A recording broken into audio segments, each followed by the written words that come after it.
Labdien! Mani sauc Roberts Osis. Es strādāju biedrībā Papardu zieds par interešu aizstāvības speciālistu un projektu vadītāju. Tāpat esmu Lapas padomē, kur Papardu zieds ir pārstāvēts jau ilgāku laiku.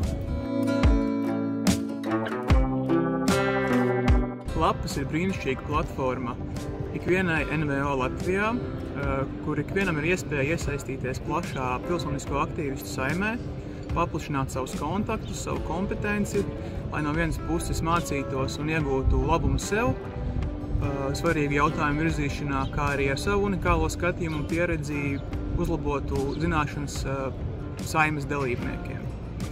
Tāpat Lapas ilgstoši sadarbojoties, sniedzot rekomendācijas un atzinumus, ir sevi pierādījusi kā stabilu, pastāvīgu un uzticamu un arī nopietnu partneri valsts pārvaldes institūcijām, virzot Latviju uz ilgspējīgas attīstības mērķu sasniegšanu dzīvē.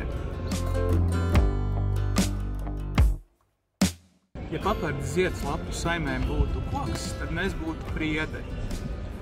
Mēs esam kā neatņemama sastāvdaļa no Latvijas kopējās ainavas, un mums rūp veselība, visas sabiedrības veselība, bet jo īpaši jauniešu veselība.